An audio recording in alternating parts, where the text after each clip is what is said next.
இலங்கையை பொறுத்தவரையில் இவ்வளவு காலமும் பாதாள குழு அப்படின்னு சொல்கிற விடயம் ரகசியமாகவே இருந்துக்கிட்டு வந்த நிலையில் இப்போது பகிரங்கமாக எல்லாருக்குமே என்ன நடக்குது, என்ன நடக்க போகுது, இது வரைக்கும் என்ன நடந்திருக்கு அப்படிங்கிற விஷயங்கள் எல்லாம் பகிரங்கமாகி இருக்கு.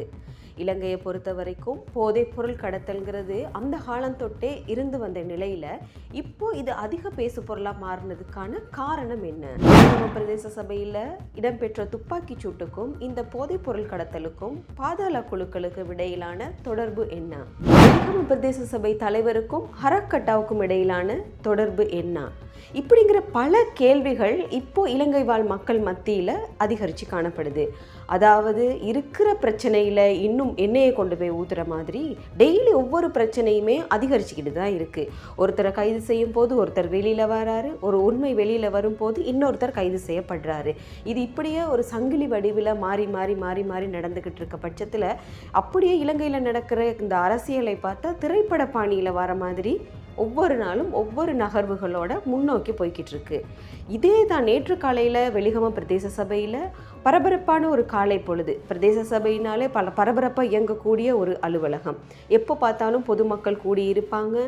எந்த நேரத்திலையுமே அரசு சேவைகளை பெற்றுக்கொள்றதுக்காக பொதுமக்கள் வந்துக்கிட்டும் போய்கிட்டும் இருக்கிற ஒரு இடம். காலை 10 மணி அப்படிங்கிற நேரத்தில் அரசு அலுவலகங்கள் எல்லாமே பரபரப்பாக இயங்கிக்கிட்டு இருக்க ஒரு டைம். இந்த டைமில் 2 பேர் துப்பாக்கியோட மோட்டார் சைக்கிளில் வந்து இறங்கி அவங்களாகவே பிரதேச சபை தலைவரின் அறைக்குள்ளே போய் அவரை துப்பாக்கியால் சுட முயற்சி செய்து அந்த துப்பாக்கி சூட்டில் அவர் உயிரிழந்து இருக்கார். இந்த சம்பவம் அதாவது நாட்டின் பொது பாதுகாப்புக்கே அச்சுறுத்தல் அப்படிங்கிற மாதிரி பாராளுமன்றத்திலையும் இது விவாதமாக பேசப்பட்டுச்சு. இந்த துப்பாக்கி சூட்டு சம்பவத்தை எடுத்துக்கிட்டிங்கன்னு சொன்னால் போனவங்க அவரை சுட்டுட்டு உடனே அங்கேருந்து தப்பிச்சு அவங்க வந்த மோட்டார் சைக்கிள்லேயே ரொம்ப வேகமாக சென்றிருக்கதை நாங்கள் சிசிடிவி காணொலிகள் மூலமாக காணக்கூடியதாக இருந்துச்சு. இந்த துப்பாக்கி சூட்டில் படுகாயமடைந்த பிரதேச சபை தலைவர் லசந்த உடனடியாக மாத்தறை வைத்தியசாலைக்கு கொண்டு செல்லப்பட்ட அவர் சிகிச்சை பலனின்றி அங்கேயே உயிரிழக்கிறாரு. அவர் உயிரிழந்து கொஞ்ச நேரத்திலேயே பாதாள உலக குழுக்களோட தொடர்பு படுறதா சந்தேகிக்கப்படுற சன்ஷைன் சுத்தாங்கிறவர் ஒரு சில மணித்தியாலங்கள்லேயே கைது செய்யவும் படுறாரு. இந்த சன்ஷைன் சுத்தாவுக்கும் பிரதேச சபை தலைவருக்கும் இடையிலான தொடர்பு என்ன? அதே நேரத்தில் இவர் உயிரிழந்து சில மணித்தியாலங்களிலேயே இலங்கையில் பிரதான ஊடகங்களில் வெளியான செய்தி பிரதேச சபை தலைவருக்கும் ஹரக்கட்டாவுக்கும் நெருங்கிய தொடர்பு இருக்கு. பாராளுமன்றத்தில் பேசப்பட்ட விடயங்கள், அதாவது உயிரிழந்த கொஞ்ச நேரத்திலேயே ஒரு பாதாள குழுவோட தொடர்புடைய ஒருத்தர் தான் சுட்டு கொல்லப்பட்டிருக்காரு. இது அவ்வளவு பெரிய விஷயம், பேசு பொருளை எடுக்க வேண்டிய விஷயம் கிடையாது.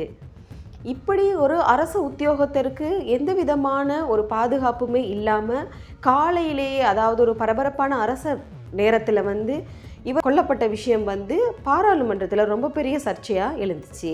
அடுத்த நாள் பத்திரிகைகளிலும் தேசிய ஊடகங்கள்லையும் இது தலைப்பு செய்திகளாக மாறினுச்சு.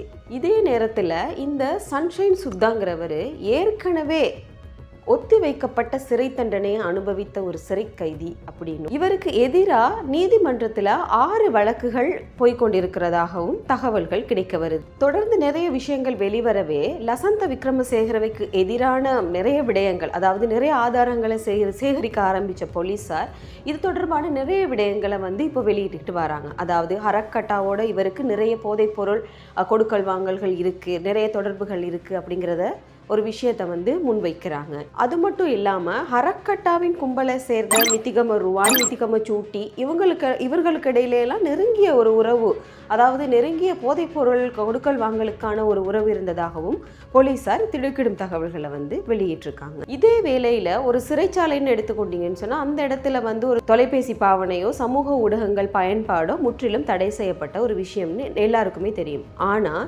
மித்திகம ருவான் என்ற பெயரில் அது போலியான கணக்கா இல்லை அவருடைய உத்தியோகபூர்வ கணக்கான்னு சொல்லி யாருக்குமே தெரியாது.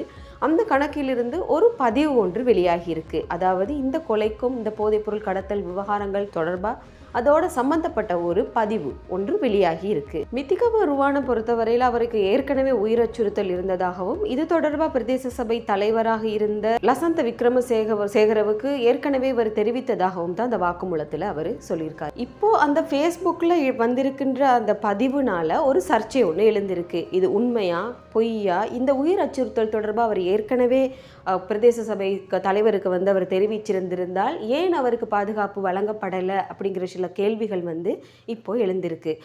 இதே நேரத்தில் அரசு நிறுவனங்கள் அல்லது அரசு சார்ந்த அலுவலகங்களில் கடமை புரிகின்ற ஒவ்வொரு அதிகாரிகளின் உயிருக்கும் அரசாங்கம் வந்து உத்தரவாதம் அளிச்சே ஆகணும். ஒரு அரச நேரத்தில் அவங்க பொது சேவையில் ஈடுபட்டிருக்க நேரம் இந்த மாதிரி ஒரு துப்பாக்கிச்சூடு இடம்பெறுமாக இருந்தால் இது நிச்சயமாக இலங்கையின் தேசிய பாதுகாப்புக்கு ஒரு அச்சுறுத்தலான ஒரு விஷயம்தான். அதில் எந்த விதமான மறுப்பும் கிடையாது. அதே நேரத்தில் இவ்வாறான விடயங்கள் எங்களுடைய நாட்டை வந்து தேசிய அளவில் கேள்விக்குறியாக்கும் அப்படிங்கிறதுலையும் எந்த விதமான ஐயமுமே இல்லை. இந்த விடயம் தொடர்பான உங்கள் கருத்துக்களை கீழே கமெண்ட் பண்ணுங்கள்.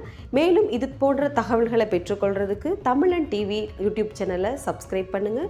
இந்த வீடியோவை லைக் அண்ட் ஷேர் பண்ணி எங்களுக்கு உங்களுடைய முழு ஆதரவையும் தாங்க. நன்றி.